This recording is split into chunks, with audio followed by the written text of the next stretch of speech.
And all this effort, and then there'll be no one there, right? Okay. Yeah, that's thing they want to do. Which just like, That was sitting.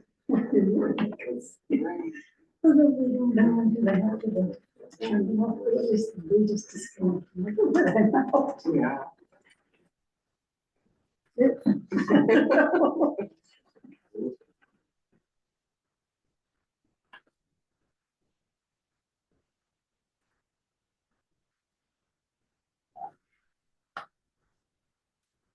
I can do this. I can do this.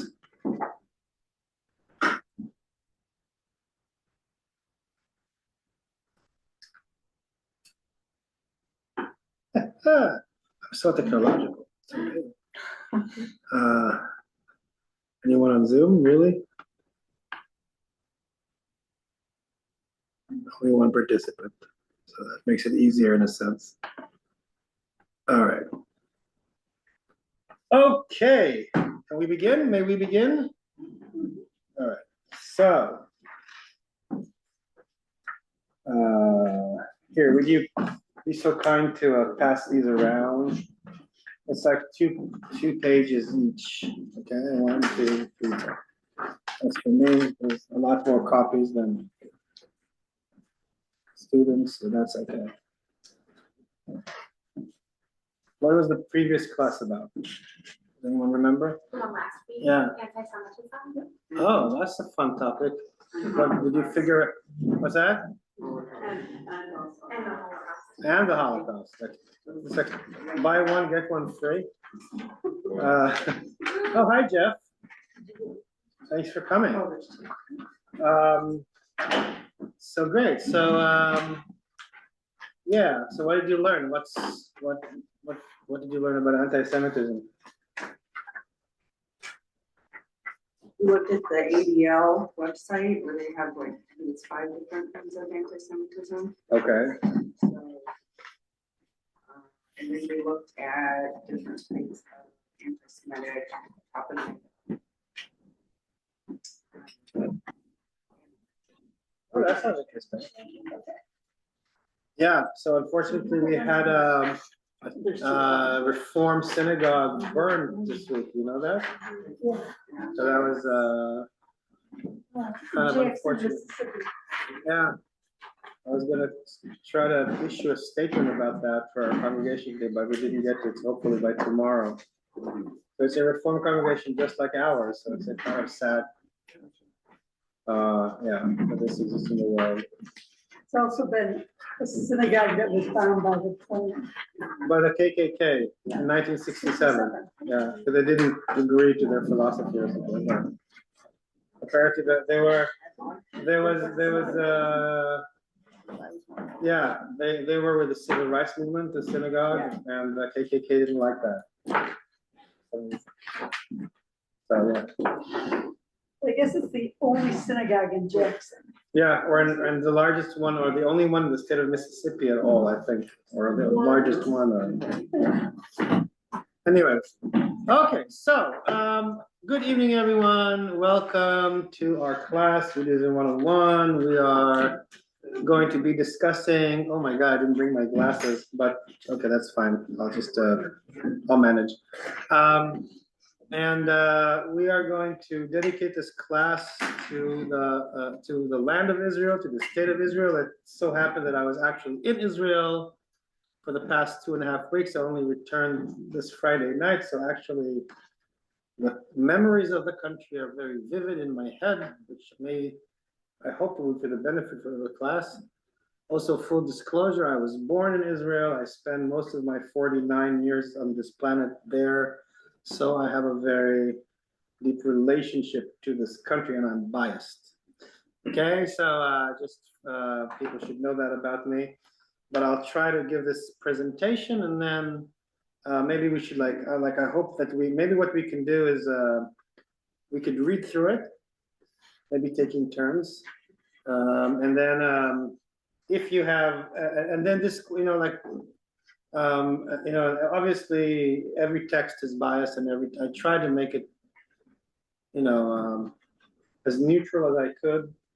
or want to be, but obviously every text is just a text. This one was me ping pong with ChatGPT. I gave it instructions on what I want, and then I edited it again and again. But it really is not the Bible here. It's just something that I wrote in order for us to discuss. So maybe if you have questions or comments or complaints, or you say this is complete, not true nonsense, I have a different knowledge, or just write it down, and then we'll kind of like bring it to discussion. Maybe before we start with that, maybe we can just do like a quick thing around the room. And this is a map of the state of Israel here, or the land of Israel, that we can kind of enlarge. Maybe just so that we have like to fill the room a little bit. If you can just go around and you tell me one word that comes to mind when you think about Israel. Hey, who wants to start? Can you start? Sure. Like, I guess it's not one word, but like promised land. The promised land. Great, wonderful. Frank. Farming. Farming. Family. Family. Historic. Historic. Chaotic. Chaotic. Complicated. Complicated. Historical. Historical. Citron. What's that? Citron. Citron. Like the fruit. Oh, like citrus fruit. Citrus fruit. Yep, true. Over there. Homeland. Homeland. Kibbutz. Zionism. The Holy Land. Okay, I think that we can go home. Like basically, you know, you. The group is the wisdom of the group. You nailed it, right? It's like all the things. Homeland, citrus, complicated. Like there's a place on earth that isn't, right? But yes. Okay, wonderful. So let's read through this little and I probably won't be able to just read it through, but let's start and see where it goes. Who's willing to? Maybe we can start in the same order, okay? Yeah, go ahead. Forget about the first paragraph. It's just ChatGPT telling me what it is, but you don't have to read that. Start from the land of Israel and the Jewish indigeneity. Yeah. The Jewish people are indigenous to the land of Israel. Archaeological, linguistic, and historical evidence shows that ancient Israelites emerged in the land during the late Bronze and early Iron Ages. Jewish religion, law, and culture developed in direct relationship to the land's geography, agriculture, and sacred sites. Keep reading. One more. Biblical tradition situates Jewish origins with the patriarchs, Abraham, Isaac, and Jacob, and the formation of a covenant binding people, God and land together. Jewish peoplehood and attachment to the land were inseparable from the beginning. Okay. Take a moment. Tell me if there's any, like maybe, you know what? Let's break what I said. Does anyone has like a question or a comment about that? Yeah. Yeah, I mean, it speaks to the modern Palestinian claim that they were there first. Also, but even if there were no Palestinians in the world, which there are, I would still hold that this is true. Well, that's what I mean. It kind of debunks the Palestinian claim. Oh, a Palestinian claim. There are many. Yes, I mean, well, the indigenous card is one of the things that people talk about, but I'd beg to say that archaeologically so, historically so, and factually so, and culturally so,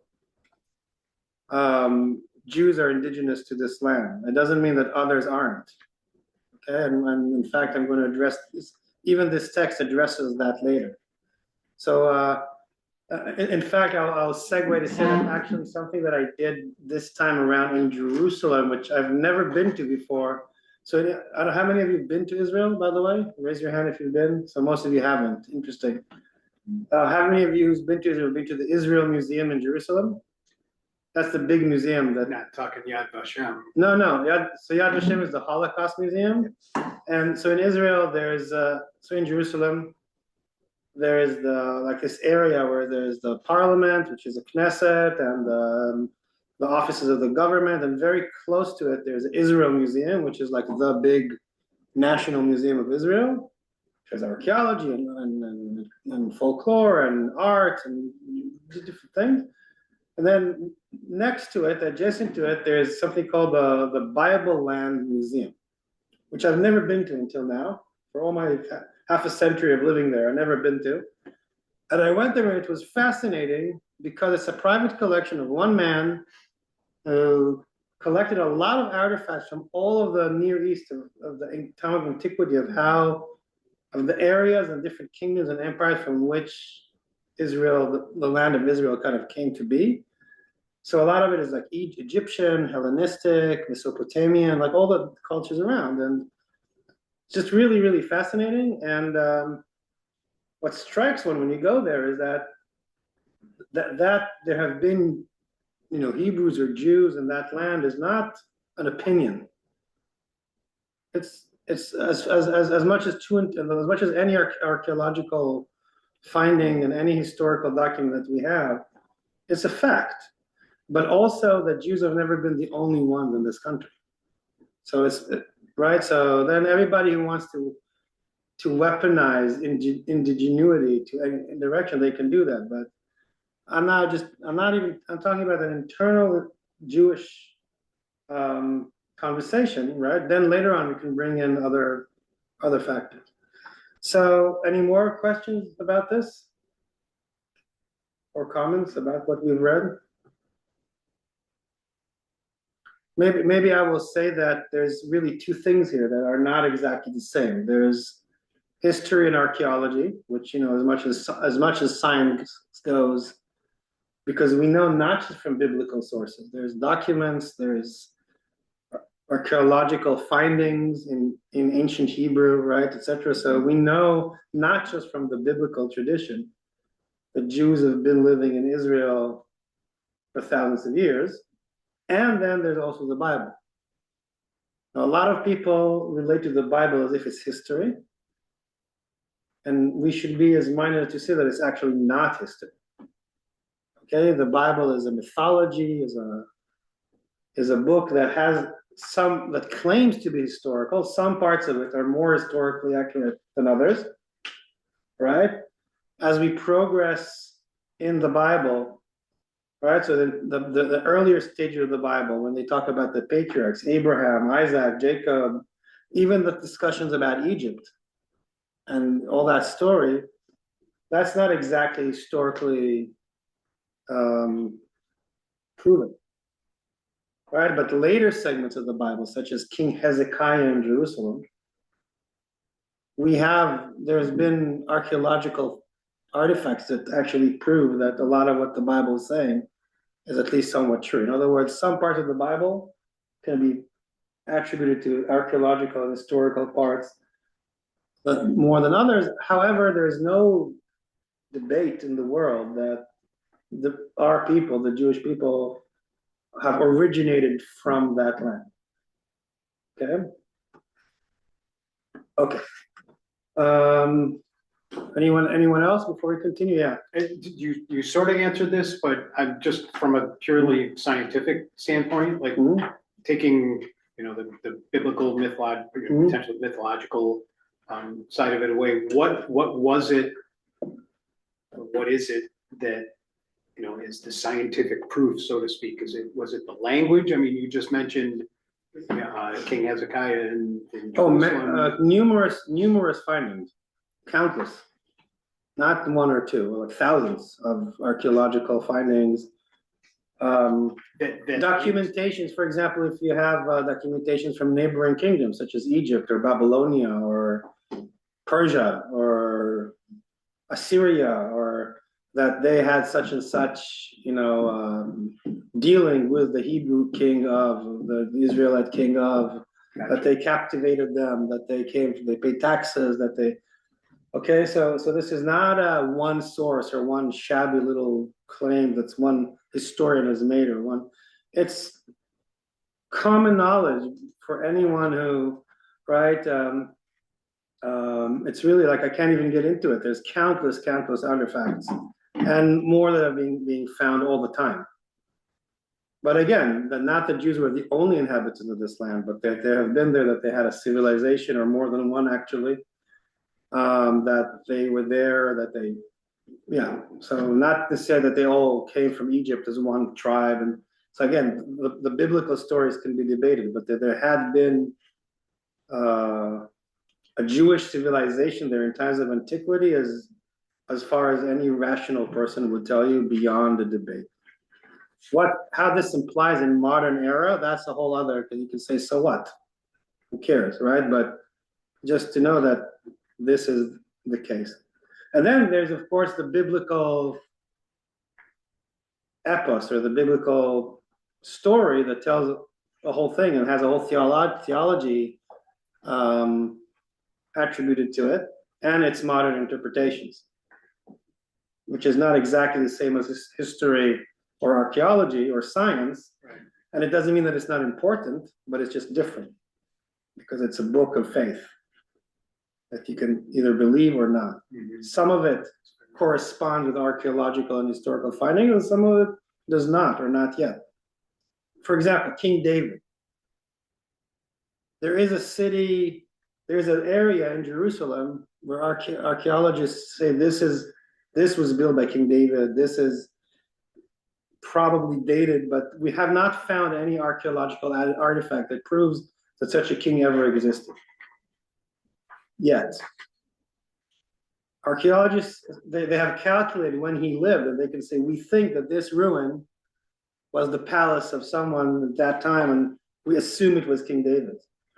But we don't know for a fact that such a king ever existed. We do know that a King Hezekiah existed, I don't know, a few hundred years later, because we found archaeological writings and stuff that prove it beyond that. See what I mean? So whereas some parts of the Bible have been proven by history, so others have not, right? So the tomb, King David's tomb, that could all just be Oh, the King David's tomb that we have in Jerusalem is like 99% is much later than King David, and it's not King David. I'm sorry to disappoint. So one has to be, yeah. So yeah. Yeah. I mean, yeah. And there's a cartoon now, an animation film about King David that everyone should go see. But that's also, it's just animation. It's not facts. All right. Who wants to read the next paragraph? I can. Kingdoms, temples, and continuity. By around 1000 BCE, the Israelites established a monarchy, with Jerusalem as the political and spiritual center. The first temple symbolized sovereignty and worship. After foreign conquest and exile, Jews returned to rebuild Jerusalem and the second temple, which stood until its destruction by Rome in 70 CE. Roman repression caused widespread displacement, but Jews were never entirely removed. Jewish communities continued in Jerusalem, Safed, Tzfat, Braun, Tiberias, and Gaza throughout antiquity and the Middle Ages. Right, so this is like a lot of history encapsulated in two little paragraphs. In fact, to be exact, and I'll just expand a little bit around here. The first exile, does anyone know who exiled the Jews the first time? The second time was by the Romans. Do you know who were the people who destroyed the first temple? That was the Babylonians. And in fact, it's a little more complicated than that, because in fact, there had been two kingdoms in times of antiquity. The southern part of Israel, which is kind of like more or less Jerusalem and southbound, was the kingdom of Judea. And the north kingdom was the kingdom of Israel, which is sometimes why there's two names to describe the same land, because actually historically there had been two kingdoms. According to the Bible, according to the Bible, there were 12 tribes of Israel who were like united in a very loose way. They'd only come together when they had a common enemy that invaded the land, and a little bit like how some Native American tribes were like all minding their own business, but had some connections with one another. And then according to the biblical story, which again, you read with a grain of salt, it was King David who united the kingdom of the 12 tribes. Then his son Solomon built the first temple in Jerusalem, about roughly speaking, I don't know, 2,700 years ago, something like that. And then, because Jews like to argue, right? It's not just Temple Brit Kodesh and Temple Sinai that's split in Rochester, New York. It's at the time of the son of King Solomon, the kingdom was already divided into two kingdoms: Judea, which had two tribes in it, the tribe of Judah and the much smaller tribe of Benjamin. And then the rest of the 12 tribes were part of the northern kingdom, in fact, the larger kingdom. And that kingdom was destroyed a little earlier by the Assyrians. And there the 10 tribes are sent into exile, and according to what we believe, they're lost. Although now and then you'll find distant tribes in like India and Africa who say, we're part of the 10 tribes who believe that. And whether or not that's true, we don't know. But there are a lot of people in the world who say, we're part of the lost 10 tribes. And there's actually sometimes it's actually may not be untrue. And then most of the Jews that we know about today, that's why Jews are from Judea, stayed in Judea until Jerusalem was destroyed by the Babylonians. And this first temple was destroyed. Then when Persia, speaking of Iran of today, took over the Babylonian Empire, Koresh, the Persian emperor, allowed the Jews to come back to Jerusalem and Judea and rebuild their civilization as not exactly independent, more of an autonomy under the Persian Empire. Then, speaking of Hanukkah, the Hashemonites kind of managed to create an independent Israeli Hebrew kingdom until it was taken over by the Romans. And once the Jews rebelled against the Romans twice, eventually, as it's written here, the second temple was destroyed by the Romans, and many of the Jews died. In the second Jewish rebellion, 1.5 million people were believed to have been slaughtered by the Romans, and many others were displaced. However, even after that, many Jews remained in the land. Not as many as before, and they lived, a lot of them in the Galilee, there where I lived, for the first centuries of the current Common Era. Yeah, so any questions about that? So just basic history. Yeah, so read on, anyone? Yeah, go ahead. Christian and Muslim rule. From the 4th century, the land came under Christian Byzantine rule, followed by Muslim conquest in the 7th century. Under Islamic empires and later the Ottoman Empire, Jews lived as protected minorities. Safed became a center of Jewish mysticism, and Jerusalem remained continuously Jewish, becoming majority Jewish by the mid-19th century.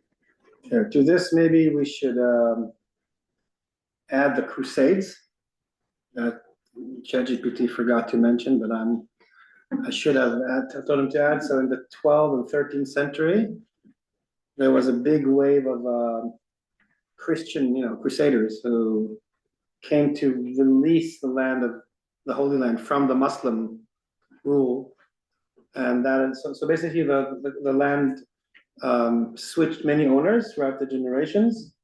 And some, if you want to speak like in the language of colonialism, you can actually say that it was colonized by those people, right? Interestingly enough, so, when it became Christian, some of the people who were Jewish, guess what happened to them? They converted to Christianity. And when Islam came, guess what happened to many people? Converted to Islam. In other words, it could be that the same people who used to be the original Israelites, then became Christian, then became Muslim, and maybe some of the Palestinians who live there now. In other words, see what I mean? And then a lot of people have shifted and moved throughout the generation, and it's hard to tell who's who. Okay?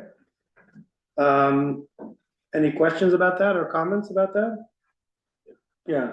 Can you define what it means by Jewish mysticism as compared to Well, there was a whole lecture about that a few weeks ago. Kabbalah, Jewish is a spiritual path.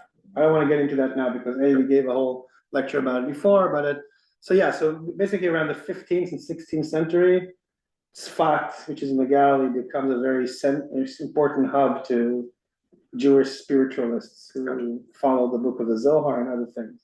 But I don't want to expand because we had a whole other lecture about it, and I'm happy for you to catch up on that if you missed that lecture. Okay. Yeah, so just to say that all those people and all these heritages, they still exist in the land of Israel. Current day Israel has people who are Jewish, people who are Muslim, people who are Christian. All around the country, there's either ruins or active or both of synagogues, of churches, of mosques, often the same building as all of the above. Right, so in Hebron, for example, which is in the West Bank, there is the tomb of the patriarch, which is both a synagogue and a mosque.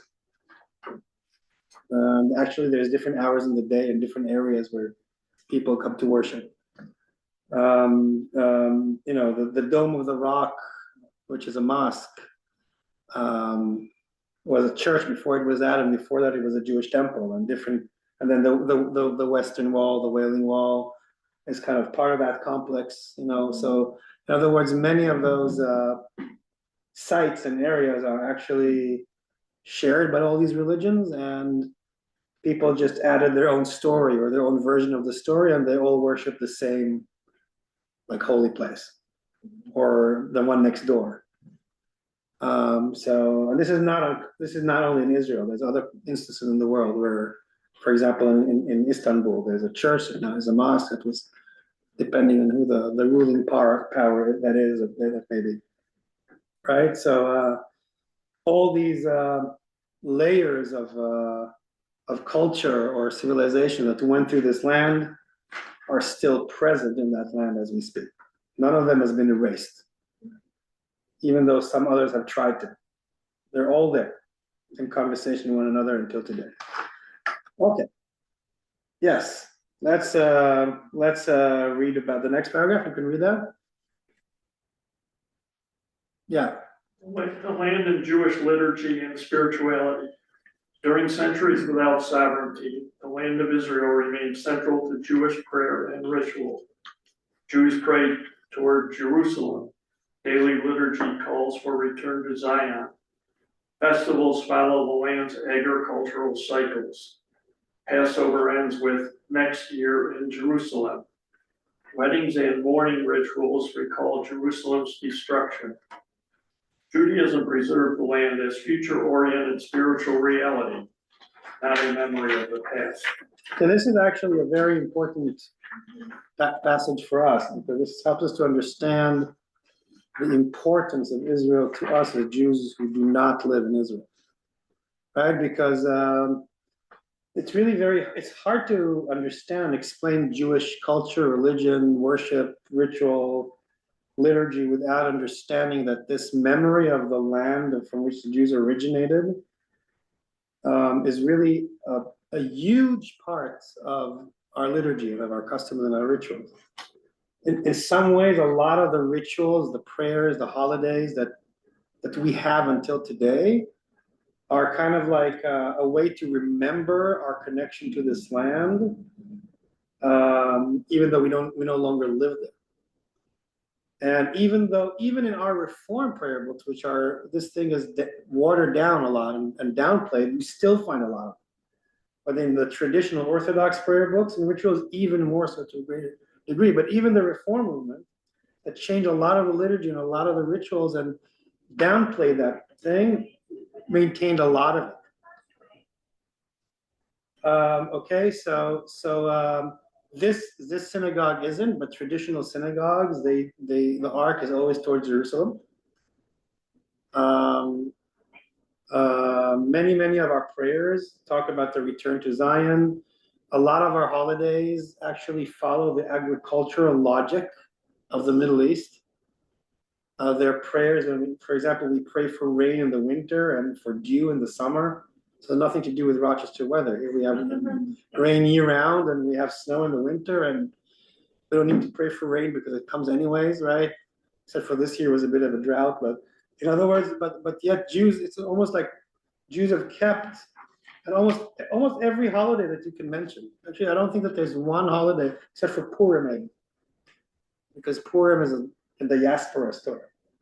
But there's not, with the exception of maybe Purim, I don't think that there's one Jewish holiday that isn't in some way related to some historical or agricultural or something about the land of Israel. So it's almost like people have embedded in their culture a story of that ancient land, right? And whether or not they meant that one day they will return there, or just that they wanted to like relive it as an kind of like an imagined spiritual space that they have yearning for.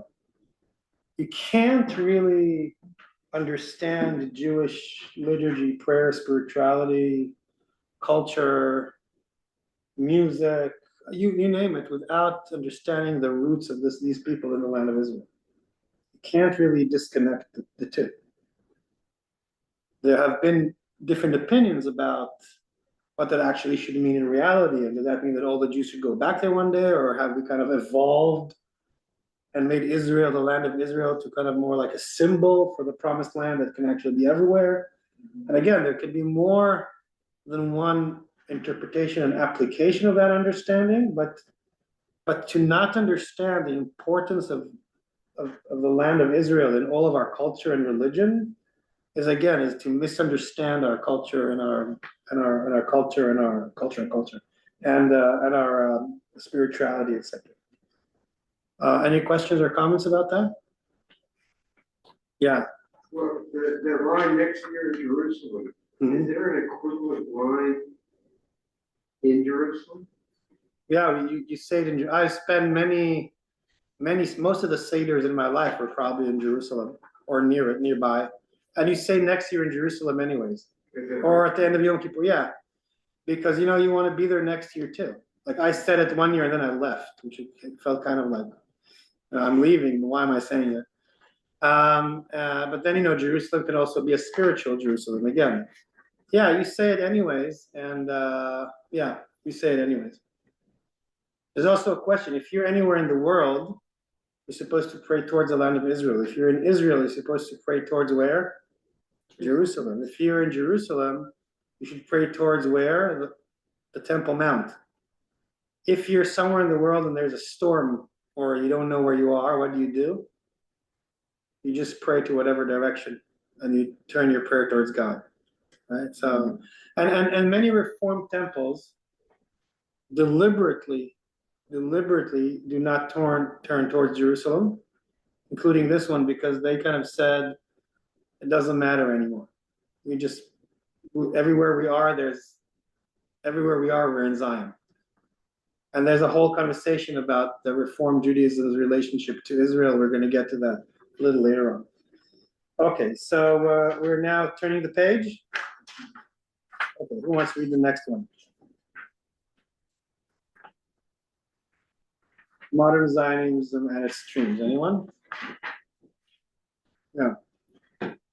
Modern Zionism emerged in the late 19th century as a movement of Jewish national return and renewal. Cultural, ethical Zionism, Martin Buber, moral renewal, Hebrew culture, dialogue. Revisionist Zionism, Ze'ev Jabotinsky, sovereignty, security, realism. Labor Zionism, social justice, collective society, and religious Zionism return as part of redemptive process. Okay, so this is something that was important for me to kind of bring here, is that because I know that nowadays Zionism has become like a hot word and it's even controversial, and so the bullets that you courageously read with all those strange names is for me to kind of say that there's more than one stream of Zionism, right? So generally speaking, simply put, Zionism is a modern nationalist movement that called for the actual return of Jewish people to the land of Israel from different diasporas in which they've been, okay? And it is based, one, on the premise, and again, which people can debate that, but on the premise that the Jews are in fact indigenous to that land, and that again, culturally, religiously, theologically, they have always yearned to that land and have never forsaken their relationship and claim to that land, and therefore that they should go back, return there from different places to which they've been dispersed, and found and based on all that religious and historical and cultural sentiment, based on modern country and a Jewish nation in that land. Now, why it's important to understand that this is a modern movement is because the whole idea of nationalism is a modern phenomenon, right? People in times of antiquity belonged to a land, but they didn't necessarily have a concept of a nation state like we have it in modern days. Yes, there have been, Egyptians lived in Egypt, Gothic, Nordic people lived in Norway, right, et cetera, Native Americans roamed these lands. There are all sorts of ancient people in ancient places, but none of them thought of statehood in the way that, people have been thinking about it, since the 19th century. Like when all those nations in Europe said, oh, we're Swedish, we're British, we're, not that they weren't there before, but the whole concept of a modern nation state, not just for the Jews, for everybody, is kind of like, what are we talking about? Like, how long has America been around? Since the 1776. What's that? 1776. Right. So that's before these times. Nobody thought 300-400 years ago, and in many parts of the world, even till today, nobody part of the problem in the Middle East is that all this idea of nation states was imposed upon this region. I think the Romans would have something to say about that, would they not? Why? Why? Why? Because they had an idea of an empire, yeah. An empire, but not necessarily a nation state. It's a little bit different. But yes, I'm not saying that there weren't countries and nations and states before, but the way we think about nationality and citizenship and sovereignty in the modern era is not exactly as it's been for sure throughout the Middle Ages. Yes, there have been empires always and lands and peoples and nations, but not in the way that we think about it. So just like if you know a little bit about the history of Europe, the Spring of Nations, 1848, when many nation states emerged in Europe as modern states, that's a modern phenomenon. And also talking, and many of those nations, they connected to some ancient narrative that they had and kind of made that the base for their nation state. So in this sense, the Jews did the same, only that they didn't actually live in that. Many of them, some of them did, but many of them did not live in that land. And they said, we're going to go over there, right? And there is also other external forces that help shape that. But then, so simply put, to me, and I know that this is debatable, Zionism is simply the understanding that Jews have a connection to that land and that they should act upon it and go to that land and have a Jewish civilization that reaches a threshold of a nation state and sovereignty, right? Now, having said that, it's important to know that there are many, within the Zionist movement, there are many subcategories and streams. So, for example, Martin Buber, who's known to many people as an existentialist philosopher, the writer of I and Thou, and some other more left-wing kind of Zionist scholars, they emphasized moral renewal, Hebrew culture, and dialogue. And for them, Zionism was never, in their opinion, Zionism was never, the relation to the land was never exclusive to the Jews. From the get-go, that kind of Zionism said, we acknowledge that there are other people who live in that land and that we should build a nation that would be in dialogue with those people and their narrative.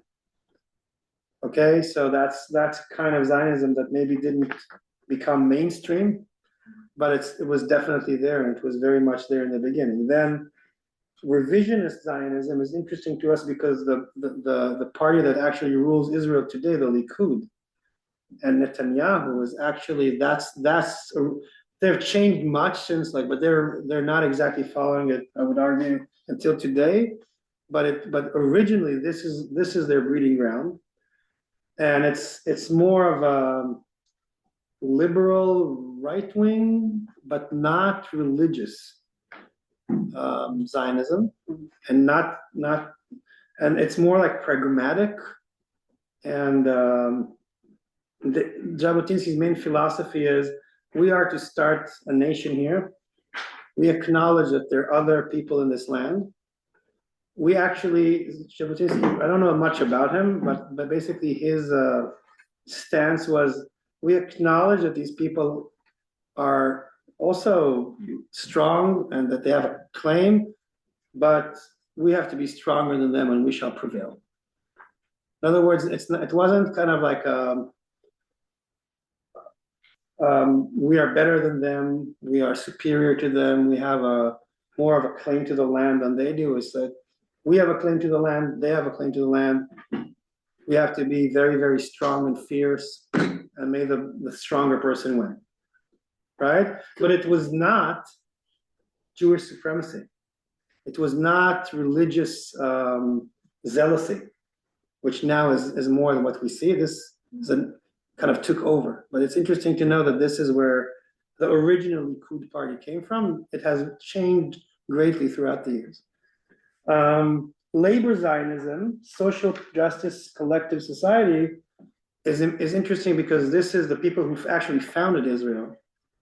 The Labor Party, David Ben-Gurion, this is them. So they're actually socialists, and a lot of their legacy is actually combining the Jewish, like, historic claim to the land, but really what they try to do is start a socialist and even communist country almost in Israel. And you mentioned kibbutz, right? So many people know that there's these kibbutzim, where these original settlements that were basically communists, and the people who basically founded Israel were of that kind of Zionism.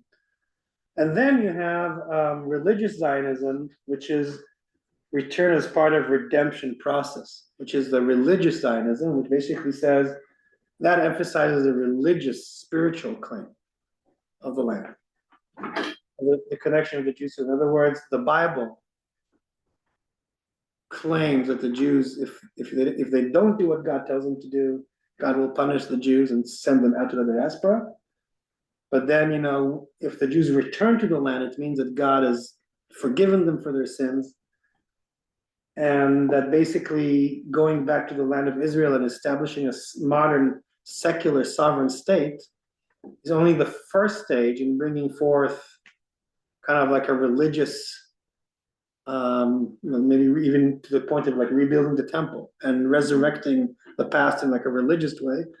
And this kind of religious sentiment is actually also very prevailing in Israel, even in the government as we speak today. And not all, but some of those elements can also have an element of Jewish supremacy even, right? Because it's like God promised this country only to the Jews, and everybody else shouldn't be there. Not saying that, by the way, not all of them even within religious Zionism, you have one that are more to the left, more to the right, more socialist, more progressive, more this, but some of those sentiments, right, connect Zionism with the idea that God promised this land only to the Jews, and therefore everybody else either shouldn't be there or shouldn't have equal rights. And interestingly enough, there's even Christian Zionism, especially in this country, where there are many, many people, actually probably more people than there are Israelis or Jews, because they're evangelic. There's like lots of them who really share a lot of those opinions, so it's, in some ways, it's not even just a Jewish phenomenon.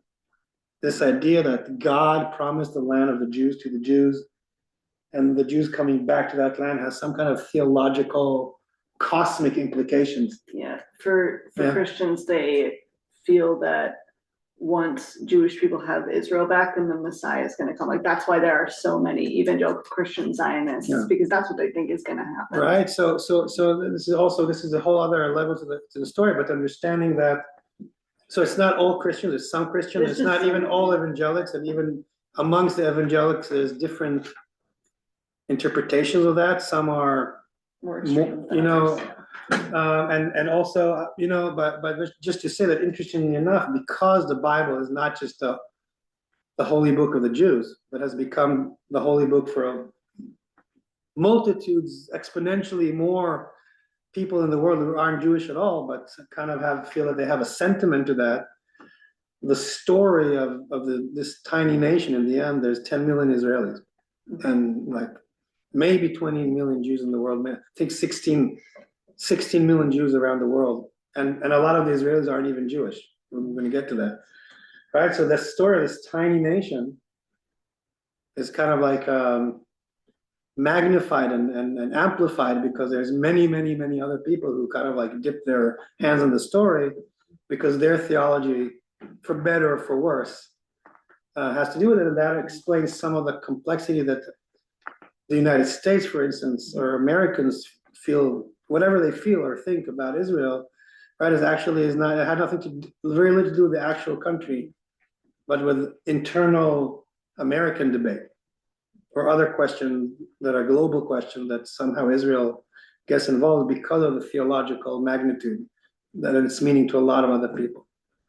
And sometimes I think it's even for the worse and not for the better, because it maybe overcomplicates things that in the end wouldn't have to be that complicated had not so many powers and people been interfering in it. But also to understand that the cultural relation between America, the United States, not America as a whole continent, at least one or two, the United States and Israel, is because there is a lot of cultural relevancy. And when America was established, it was also the promised land. And a lot of Christian theology was it. So there's many layers to the story. And we as American Jews have our own or as Americans, we have our biases when we talk about the Middle East. And sometimes it's hard to say where the actual Israel begins and where the theoretical, political, American implication of that ends, So thank you for mentioning that. Yeah. Also, the Zionist movement had to unite the Jews because they were excluded from so many things. Wasn't that another part of the Zionist movement? That they were excluded where? Excluded from things like certain educational places, professions, many things they were not allowed to do in different countries. So the Zionist idea was to unite the Jews to make their lives better, and that's how we ended up with hospitals that were started by educational Hebrew University and things like that, because of the fact that you were not welcome in other education. Yeah, well, for sure, something that I didn't mention, and it's actually interesting why I did it, is that Zionism also had a practical reason to it, right? That Jews lived in many countries under various levels of oppression and racism and anti-Semitism, and felt unwelcome in many of the places that they lived. And then, that culminated, of course, with the Holocaust, but it didn't start or end with the Holocaust. That, the Zionist movement started way before the Holocaust, right? Theodor Herzl didn't know about the Holocaust, right? So basically, thank you for mentioning that. It's a very important piece that's missing here, that the sentiment to go back to the land of Israel wasn't only because people were all jolly living in different places and they're like, oh, we have an idea, let's go back to the land of Israel because the Bible says so, or because somebody found some archaeological artifact with Hebrew inscriptions on it. People from 3,000 years ago, the Jewish existence in many places in Eastern Europe and Western Europe and in Muslim countries, right, in various degrees. In some places, Jews were more welcome than others, and they were discriminated upon. And then, some of the solution was to immigrate to the United States. Some of the solution was to work and having, Jews being accepted and acclimated in the different nation states that they were in Germany, France, wherever they lived, And then some other idea was, let's go to the Jewish homeland and establish a stay there. And even some of the biggest anti-Semites in the world, they're like, Jews, go to Palestine. We don't want you here. Go to your homeland. Right. So So yeah, so that when I said that there were also external forces pushing, it wasn't only the Jews like voluntarily going to the land of Israel. Some of them did, but sometimes it was because of oppression or pogroms or anti-Semitism or Yeah, in fact annihilation and extermination that people said, well, we don't have a choice. yeah. We need to go, and it's no coincidence that the state of Israel was established in 1948, only 3 years after the Holocaust, because people felt that they don't have a choice, and they And we had no Yeah. choice but to pursue excellence in everything you do so that you could survive. well, I wish it were so excellent. Well, Maybe you it's tried. true. I'm not sure that it is, but having lived in it for many years, I can tell you a lot of things that aren't excellent. But yes, I think that maybe like many, if you know, like people who immigrate to a country, they feel that they have to be overachievers. So a country of people who suffered a lot of oppression and basically had to fight for its existence, felt that they have to work harder. Maybe like another country that is very secure and doesn't feel threatened, they will not be as motivated to, I don't know, excel in some fields. But I don't know that that's empirically true that Jews or the state of Israel is more or less, successful or thriving than other nations. I think a lot of it is also cultural bias that we have. But look what they did with the desert in Israel. It's fertile land now. Correct, and now the Abu Dhabians are doing even better, like, in other words, yeah, so yes, obviously Israel has some things to show for, but I don't wanna, but also this claim that, Israel is like the best nation in the world and the most innovative, and it's true to a degree, but also I think we have to be careful about that because, it's just like, it's like opposite from anti-Semitism can also be a problem. Like, I think that part of the issue is that sometimes we exaggerate about Israel, and then people realize when they go there or when they read about it, it's just another place, another country with good stuff and bad stuff, There's and no perfect. so the both sides of the pendulum of like either saying Israel is a horrible place and the source of all evil in the world, or saying, oh, it's the best, it's a promised land, and we make the best cherry tomatoes or whatever. Or like the truth is somewhere in the middle, and in the end, it's just a place where people live. And then try to survive and thrive, and yeah. So yeah. What about? So there's a timeline here. Anybody want to read through it?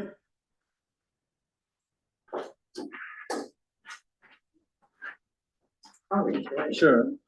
The State of Israel Wars and Diplomacy. 1948, State of Israel declared war with neighboring Arab states. 1956, Suez Crisis. 1967, Six-Day War reshapes borders and reunites Jerusalem. 1973, Yom Kippur War. 1982, First Lebanon War. 2006, Second Lebanon War. Intifadas 1987 to 93, 2000 to 2005, 2008 to present, Gaza conflicts, October 7th, 2023, Hamas attack and ensuing war. But it's not all war, so we read one more paragraph, so we can know that it's not only just war, there's also some peace treaties. Yeah. Peace and regional normalization. 1979, peace treaty with Egypt. 1994, peace treaty with Jordan. 2020, Abraham Accords normalized relations with UAE, Bahrain, Morocco, and Sudan. Okay, so this is basically, in a nutshell, the history of the wars and peace treaties of Israel. Any questions about that? That was a pretty heavy list. Yeah, yeah. I've lived since 1982. I remember the first. I was 5. I remember that war. Everything that follows, I lived personally through most of it. Everything before that is memories of either my parents or my grandparents fought in the War of Independence in 1948. So I have many, and even before that, and when they were fighting the British for independence. So I have personal, like in my family, a lot of stories about that. My father was a soldier in the 1973 war. He was in the Sinai. His job was to deal with all the bodies that came. It was pretty traumatic. Then from the 80s, I have recollections of most of those things. I can testify it actually happened, but also the peace accords that were, some of them worked better than others.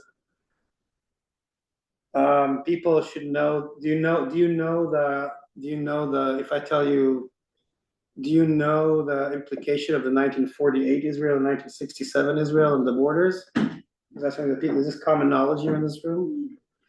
So in 1948, right, so if you look at, this is a map of Israel. If you look at, you see this line here, this line that I'm tracing here, right here. You can see it more clearly if you like they make it hard to Google Maps. So when Israel was founded, by the way, what's the size of Israel? Does anyone know? About New Jersey. About the size of the same New Jersey because it's also long and narrow. Here you can see it. So this whole central area here, and the Gaza Strip, which is here, but also the Sinai Peninsula, which is here, which is part of Egypt now, and also this part here, which is the Golan Heights. In 1948, when Israel declared independence, and then the day after, it was seven, as the story goes, 7 Arab nations invaded it and tried to not allow that state to be. And the result was that Israel was founded, but without this area that now is called by some the West Bank, and without the Gaza Strip, and without the Golan Heights. And then in 1967, there was another war in which Israel took over all these parts, including the Sinai Peninsula, which is huge. It's actually as large or larger. So Israel after 1967 was twice as big as it was after 1948. Then after the peace treaty with Egypt, the Sinai Peninsula was returned to Egypt. The Golan Heights, which was taken from Syria, this right here,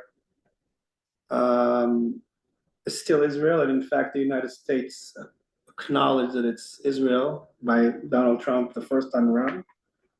There's even now a village in the Golan Heights called like Trump Heights or something. Like, I don't think anyone lives there, but they put a sign. It's like to honor that. And then the West. What's that? She a sign with Trump name on it. Yeah, I want to buy a house there. Yeah. So and then the Gaza Strip and the West Bank remained under Israeli control until today. And part of the challenge that Israel faces, or the complexity, is that the people there who are Palestinian live under military occupation, and although they live in a land that is controlled by the Israelis, they don't have the right to vote, etc. And that creates some discrepancies and moral issues, right? So that's part of the conflict that exists there. But we're going to get to that. So these wars are not just a list of war. There's actually the things that shape Israel and some of the struggles that it has. Well, we're going to get to that. What's important to know is that within Israel proper, what we call it, was founded in 1948. 20%. There were also many Arabs who lived there, and they remain there until today, and they in fact are Israeli citizens. So today there's about 10 million Israeli citizens. I'm one of them. And there are 20% of them who are not Jewish, who are Arabs, Palestinian Arabs, mostly Muslim, but also some Christians and other religions. So even Israel, which is not the West Bank and Gaza, has a large minority that is not Jewish. So in that sense, Israel is more diverse than a lot of people realize when they talk about it. And in fact, the area where I lived before I moved to, which is the Galilee, which is the North District right here, if this is the Sea of Galilee, where Jesus walked in water, allegedly, according to the New Testaments, my home is where, which I was, and just last week is right here. So Israel is so small that even though my home is here, I can look from my balcony and I actually see this lake. And my neighbor, it's on a mountaintop, and so my neighbors who live on the other side, they can see the Mediterranean. The whole thing is pretty small. In fact, from my balcony right here, I can see deep into Jordan, which is right here. The whole thing is really tiny, okay? Especially when you come from a large country such as the United States, like, oh, this is what they're all fighting about, it's like tiny, all right? Okay, any questions about that, about the peace treaties, about the, Just politically, right? Arab Israelis, in other words, Arabs who live within Israel. Does that generally, you're saying that generally excludes the West Bank and Gaza? Yes, well, as citizens, so they would be the same people, right? Many of them have like cousins who live in the West Bank or in Gaza even, okay? But they are the main difference between the two populations, right? So when you talk about Palestinians, so there's different, as far as I know, there's, not that I'm an expert on Palestine, but I've lived there for 50 years. So there's what you call the 48 Palestinians who were in Israel proper and were granted Israeli citizenship. And they're Israeli citizens. They get Social Security, they vote, they have their, in fact, one of the, before the previous coalition, before Netanyahu regained power, actually had an Arab party as part of the coalition for the first time, which I thought was wonderful. And then unfortunately, and I'm actually hopeful that will happen. Like hopefully there'll be elections in October, and I'm hopeful that will happen again. So they vote, they can become, there was a Supreme Court judge who was Arab. In other words, they're to various degrees integrated into Israeli society. Not to say that they, in other words, just like in America, everybody's a citizen. Does that mean that everybody in a city like Rochester is equal and has so different? There are minority, there are issues, there's problems. In fact, there are many. It's far from perfect. It's not. There's a lot of discrimination, but I wouldn't say not more or less than in many other countries where there are different minorities who struggle, right? So they're Israeli citizens. They travel in the world with an Israeli passport, etc., etc. And in 75 years of Israel's existence, many of them have achieved tremendous achievements to become leading different things, and from doctors to soccer players to Supreme Court judges to, and there's discrimination and more poverty in their towns, etc., etc. Right? So, and then the Palestinians who live in the territories that Israel, one would say occupied, liberated, annexed, whatever, is now controlling the West Bank and Gaza. They are under the umbrella of the area that Israel controls, but they don't get to vote. They live under martial law. I guess I didn't know. Okay, and so their story is very different than the ones who were there from 1948, because they don't enjoy the same liberties and opportunities that other Israelis, whether they're Jewish or Arab, do. Because that's a situation that nobody knows what to do with this area, and it's like this gridlock, and we don't know what, right? So that's much more problematic. And when people talk about the occupation, right, of Israel, of Palestinians by Israelis, they usually will refer to those ones, right? By the way, interestingly enough, there's a hybrid Palestinian that are in East Jerusalem, because when Israel took over, so Jerusalem was divided like Berlin between 1948 and 1967. I was born in West Jerusalem. By the way, I'm also American. I have dual citizenship, and my American passport says place of birth Jerusalem, not Israel. But if you're born anywhere else in Israel, it would say Israel. But because Jerusalem is a city under dispute, the American government is like, I don't have a country of birth, I have a city of birth. I was not born in Israel, even though I was born in West Jerusalem, which is Israel. It's Israel. I was not born in the section of Jerusalem but to the American powers that be that wrote my passport, Jerusalem is like this place that doesn't have a country, right?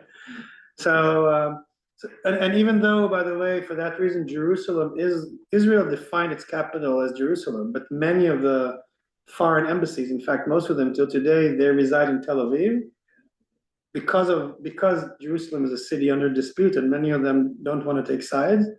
In fact, And every year or so, some country, and then when Donald Trump moved the embassy from Tel Aviv to Jerusalem, that was a big deal. Although the consulate in Tel Aviv remains the actual embassy, but don't anyone confuse you with the facts.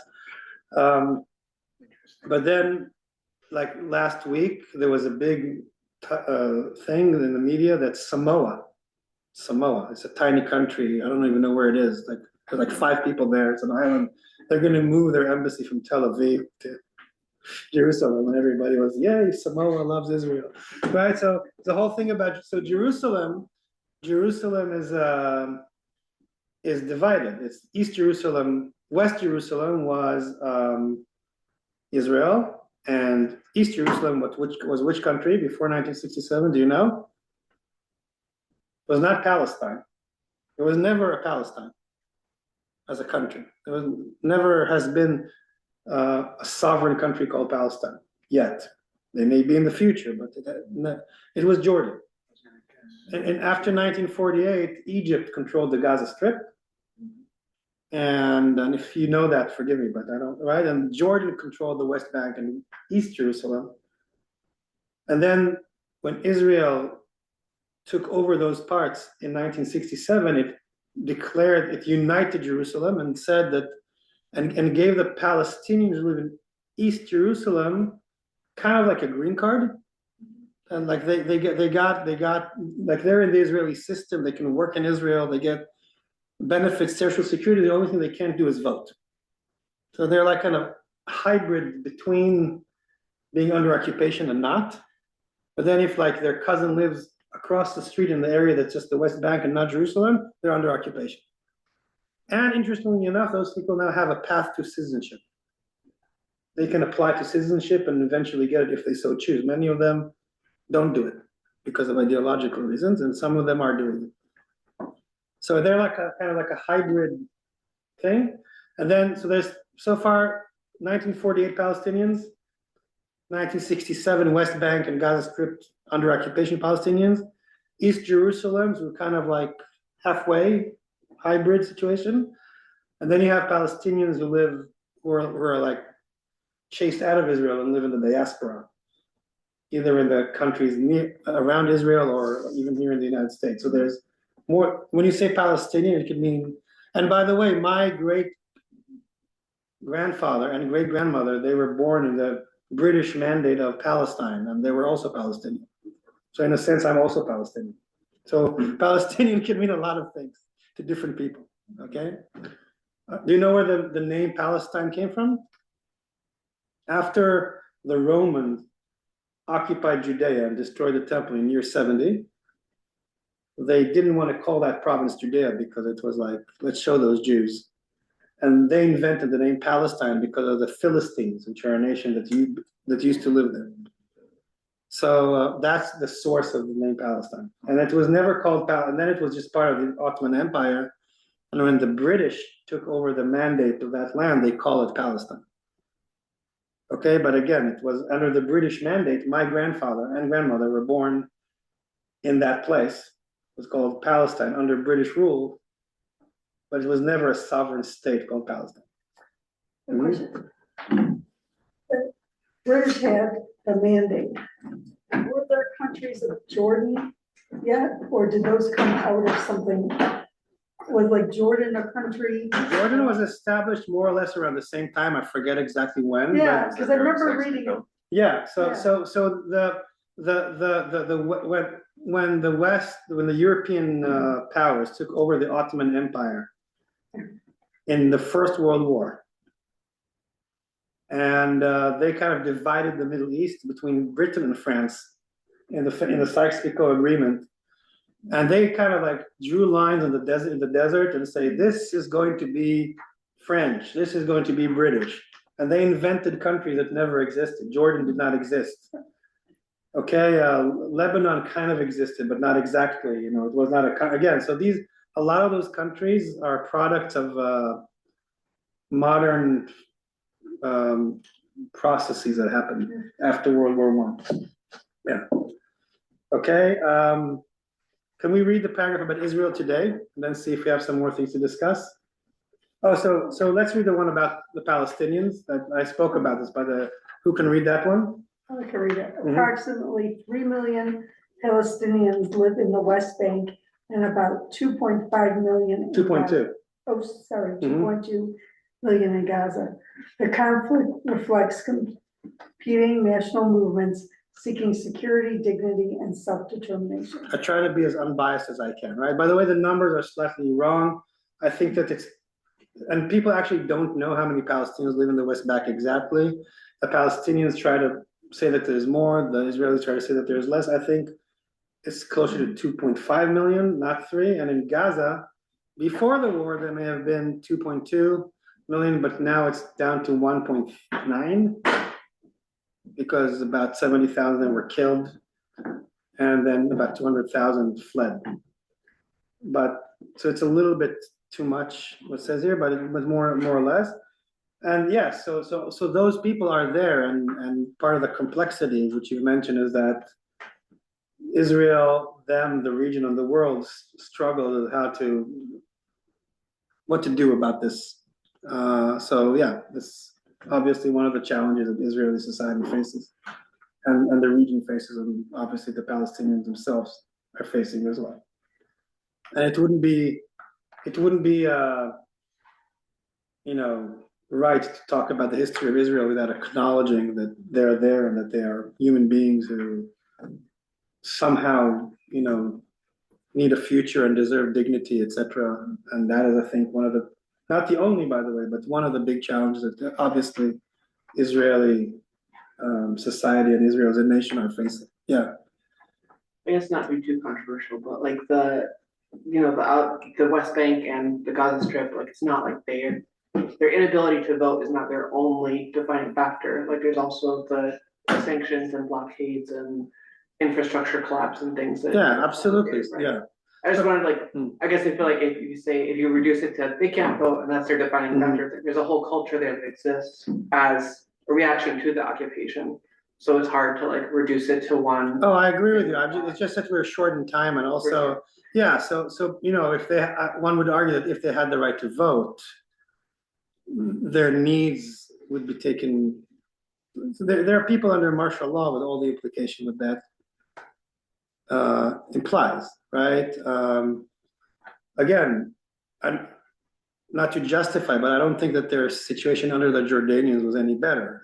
And Jordan is also not exactly a democracy, but yes, they've been under military martial law, and there is also, as you probably know, Jewish settlers who have, been building towns in that area, and usually they enjoy more rights, and they get more access to water resources and to land and to. So the whole thing is problematic, obviously, in a nutshell, because it's like we'll probably teach more about that. But yeah, so the problem that Israel faces is that whereas within Israel proper, there are 20% minority Arab, Palestinian, mostly Muslim that is there, that is part of the Israeli story, for better and for worse, as maybe not equal, but potentially equal citizens. The Palestinians are not, and that creates many problems because the people who do have a right to vote and who have say about government policies will always try to take for themselves, and they don't have to regard the ones who are deprived of that. And that is not just a technical thing of who gets to vote and who doesn't. And in the same sense, just because an Arab Israeli can vote doesn't mean that they're equal. Because as we know from this country, just because someone has the right to vote doesn't mean that, right? So it's a little more complex than that. But this is really just a very short lecture, and it's hard to get into the nuances of that. But thank you for bringing that up. It's more complicated than just that, right? Israel Today, who can read that? Size is 22,000 square kilometers, about New Jersey. Climate is Mediterranean, desert in the south. Economy is high-tech agriculture, medicine, defense, and tourism. Keep going. Population of 9.8 million, 80% is Jewish, 20% is Arab citizens, mostly Muslim, with Christian and Druze. Yeah. Keep going. Religious and ethnic diversity within Israeli society. Israeli Jewish society is diverse, secular, baloney, traditional, Masorti, Orthodox, Dati, and ultra-Orthodox, Haredi. Jewish ethnic backgrounds include Ashkenazi, European, Sephardi, and Mizrahi, Middle Eastern and North African, Ethiopian, and other communities. Arab citizens of Israel include Muslims, Christian, and Druze. Many serve in the IDF. Okay, so just to say that if you go to Israel, this is actually what makes the place very fascinating, is that it's not just Jews and Arabs. In fact, you have many Jews who are Arab. I'll explain. People who lived in Muslim countries, Arab countries, before 1948, and immigrated to Israel. Mostly after its establishment in 1948, there was almost kind of like a population swap where Palestinians, and by the way, about the same amount. People say that about 750,000 Palestinians were driven out of Israel, Palestine in this war, but almost an equal amount of people were driven out of the Muslim countries into Israel. And those people, religiously, they're Jewish, but culturally, they're Arab. They listen to Arabic music, their food is Arabic, their language was Arabic until they learned Hebrew. Right? So you have them, and then you have Ashkenazi Jews who came from Europe, and you have Ethiopian Jews who came from Africa. And Europe is not just one place. It's like Eastern Europe, Western Europe, the Caucasus. You have really what's fascinating about Israel is that it's very, very diverse, even within the Jewish. Like right here, most of the Jews you see here are like very European looking. But in Israel, in fact, many Jews would answer the category that here in the United States we call people of color, because they come from either the Middle East or Africa or other places where their skin is darker. So in other words, and the food and the music and the culture and the languages, and in other words, and then you have people who are Arab or Druze or Muslim or Christian, and so it makes Israel, and there's a whole bunch of people who came from the Soviet Union, about 1 million of them when I was a kid, and so it makes the whole place very, very diverse and interesting. And I think part of the reason why it's so it's a country that's small but makes a big footprint in the world is because of that diversity. It's actually a place where many cultures came together. Yes, under this idea of the Jewish state, but in fact it's not just one kind of Jews. Even Israeli food is actually fusion between lots of kitchens that people brought together with local Middle Eastern. So if you're a foodie, you'll go to Israel, like, oh, that's really interesting because, right? Any questions about that? So, but to understand that, if you understand the story of Israel, you have to really understand that it's really many, many, many cultures and subcultures coming together. Makes it complex, and the religious aspect from completely non-religious, with Chiloni, which people don't know, but most of the people in Israel are secular. And for many, and one of the things to understand is that in Israel, see, in America, people think of Judaism as primarily a religion, but in Israel, Judaism is more like a national identity, and many of them would. Just like how some Catholics here would only go to church on Christmas once a year, and therefore they're Catholics. So many Israelis, they're Jews because they were born in Israel, but they're not extremely religious, and they never go to the synagogue, and they don't. It's not about religion; it's about how they identify the nation or the culture as a part of a group. Okay, it can make it very confusing to some of us. Do we have time to read about the rest of it, or do we need to go home? What do you say? Should we read through or go home? What do you want to do? I think we can read through it. Okay, you want to read a little more? Okay. Israeli democracy and government.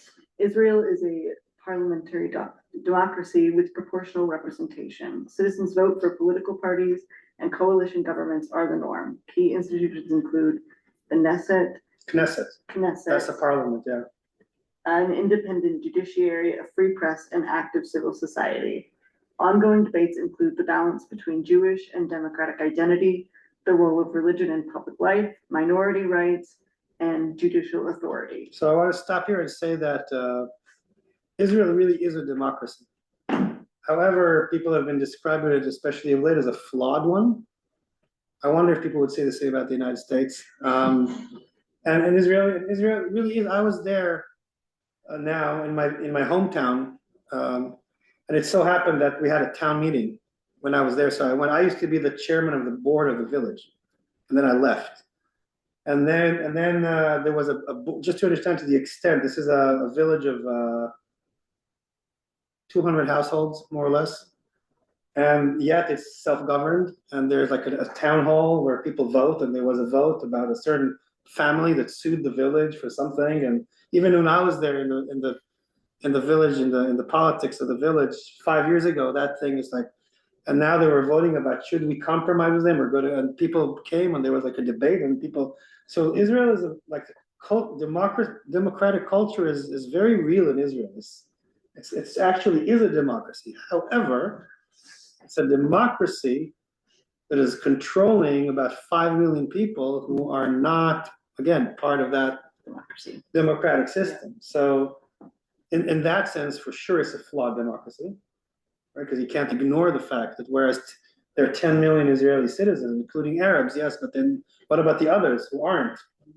And then they have discrimination and all the things that so that is one time why it's flawed. And then the other reason why it's flawed is because even regardless of the Palestinian question, of late, maybe not unsimilar to what we've been experiencing in this country, the powers that be who are in power are trying to undermine the separation of powers. And the problem in Israel is that it does not have a constitution. Israel does not have a constitution. When they founded it, they thought that it'd make a constitution. Then they got into a lot of trouble and they never got to it.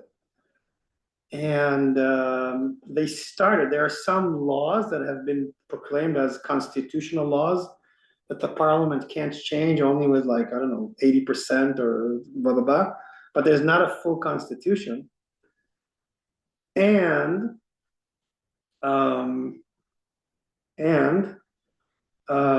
however, Britain doesn't have a constitution either. Not all democracy, but what they do have in Britain is like 800 years of democratic tradition that they can build upon and look at what happened before. And Israel is a young democracy that doesn't have a constitution, and therefore it's easier to undermine the separation of power, and especially what took the role to balance the power of the executive branch of government there is the Supreme Court. And then, which is why the Netanyahu government is trying to kind of like bend down and undermine the power of the Supreme Court. And a lot of even before 2023, when I decided to leave Israel, because I was like, they're messing up with a democracy here. It's not like the balance between the three entities, the branches of the government, is being destroyed. And then October 7th happened and the whole thing. But so Israel is a democracy, but one that struggles to remain one. And this is actually one of and if you add to that the Palestinian issue and the religious issue and the struggle, because Israel wants to be a Jewish state, but also to be a democratic state. And sometimes that comes in contradiction to one another. Right? So the idea that it can be both Jewish and democratic is something that, again, I'm being very concise, but that is a challenge that Israel has. Because, for example, if you gave all those Palestinian people who citizenship tomorrow, where is your Jewish majority? Right? So what you going to do? Or even in Israel proper, where 80% are Jewish, but what about that Arab minority? What about their rights? What about their so that remains a challenge for shortly and simply put, remains a challenge to Israeli society and existence. Yeah. Well, I remember Rabbi Cantor did something showing us when it's a parliamentary democracy and there's so many parties. It's not like here we have two basically. Yeah. Here you have multiple parties and then it turns into coalitions. Correct. So in Israel, when you vote in Israel, you don't vote for the president, you vote for a party. And then whichever, so then there'll be seats in the parliament proportionate to how many votes were to each party. And then the person who leads the largest one gets a chance to form a coalition. So then there's like, like I'll do, if you agree to this, you'll agree to that. And then they have to achieve a majority of, there's 120 seats in the parliament, so you need at least 61. And theoretically, every day, the opposition can put down the government.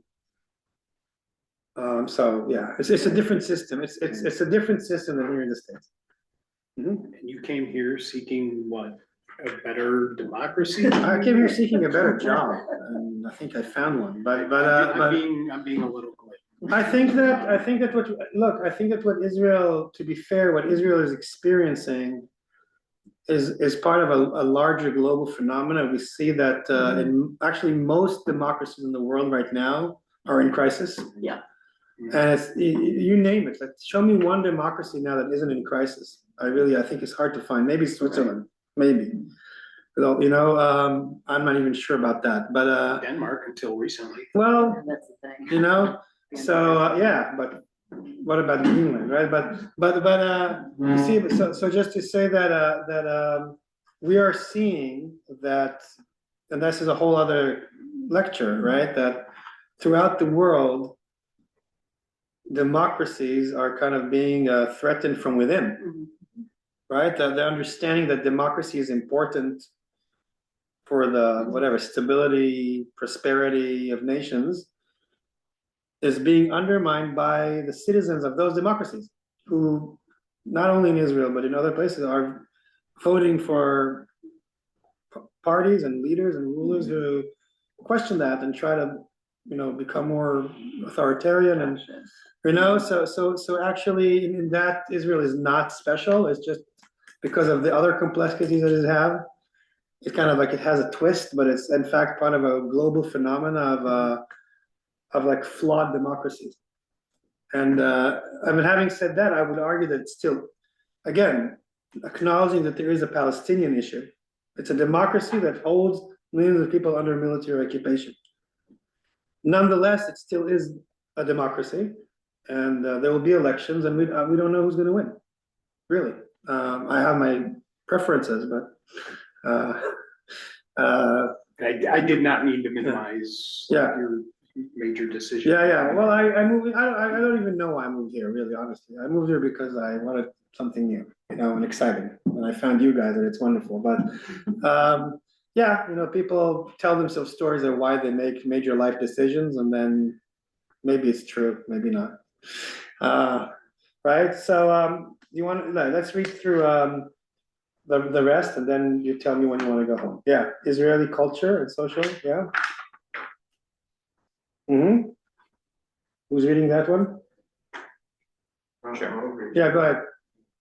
Israeli culture blends ancient Jewish traditions with global and Middle Eastern influence. Hebrew as a revived living language, music, film, literature, and food influenced by global Jewish communities, and a strong culture of debate, innovation, and social action. That is all true, and I would also add that you should know that there's also a thriving Arabic culture in Israel, because those 20%, their schools are in Arabic, the holidays that they celebrate are Muslim or Christian, depending on the town where they live. And although Hebrew prevails, and one of the most interesting things about that is that Hebrew was not a spoken language, and it became a spoken language of a nation of 10 million people. But most, for example, street signs or highway signs, it will be in Hebrew, Arabic, and English. So Arabic is also an official language in Israel. And do you know what is the most popular name in Israel consistently every year? Can you take a guess? Gotta be Muhammad. It's Muhammad. Yeah. Muhammad is the most popular name in Israel, just because a lot of Muslims call themselves that, and the Jews have more diversity in the names that it's not all David or Shlomo. So, yeah. So, yeah, keep going. Israel is one of the most LGBTQ friendly countries in the Middle East. There are legal protections for same-sex couples, and Tel Aviv is a global LGBTQ cultural center, but tensions remain between liberal values and conservative religious communities. Yeah, so this is true, but I would argue with ChatGPT that it's not exactly that. So gay marriage is not legal in Israel. But gay people can get married in other countries and then they get recognized as married in Israel. And it's not just gay people. A Jew and a Christian don't have a legal way to get married in Israel. Because in Israel grants the authority for marriage to the churches and the synagogues, but only, by the way, to Orthodox one, not to Reform. Mm-hmm. So as a Reform rabbi in Israel, although I officiated many weddings, they were not official. Only Orthodox rabbi can do that. But then if a Muslim wants to marry a Christian in Israel, they can't. Because a Muslim imam will only marry. So what Israelis do, including the LGBTQ community, if they want to get married, but they're not recognized by the state, because only the churches control the marriage, they will go to Cyprus. There are more Israelis who get married in Cyprus than Cypriots who get married in Cyprus every year, really. Truly, because there's there's no Cypriots, there's only 2 million of them, and they don't want to get married. So you get married in another country, you become registered in Israel, but then you are recognized as a married couple. So it's like, again, it's like a twilight zone where Israel is, but there are, and Tel Aviv really is a hub of the LGBT community, and not only Tel Aviv, there's Pride Parade, there's even a Pride Parade in Jerusalem. So whereas the gay community does not enjoy complete equality, as they should, I will add, you can live there as such, and you'll be fine, really, in practicality, almost in every. But then, of course, there's the ultra-Orthodox who will not tolerate it, but then, yeah, go ahead. Is there social pushback for those current laws saying that, like, gay people can't get married, or that interfaith people can't get married? Yeah, so the problem in Israel, that this goes beyond the LGBTQ community to other, is that there is no separation of church and state in Israel, and that creates all sorts of problems. And of course, that there's many people, and the Reform movement in Israel, by the way, is a huge advocate, and there's others, yes, and then it depends on where you live, because, for example, Tel Aviv is a very, very progressive city. It also, it's high risers, it's very modern, and also the vibe there is very open. And then there's a huge LGBTQ community there, and like districts, it's just one gay bar after the other, et cetera, and people would feel very comfortable there. But then in some very traditional neighborhoods in Jerusalem, they probably won't. Right. And in Arab towns, they probably will not.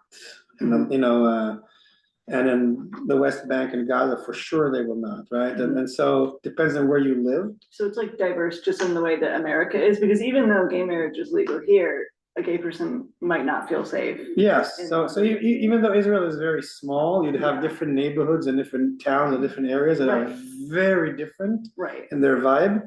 And maybe they can be 5 minutes away from each other, just like here. If I cross the river, I'll be in a completely different neighborhood, right? So really, it depends on where you are, and but the chair of the parliament right now from the Likud party is a gay man, for instance. Okay, so like he's the holder of the key of the Netanyahu coalition, and he's gay, right? So, and everybody knows it, and it's like not a secret, right? So yes, and so just like here, there's different.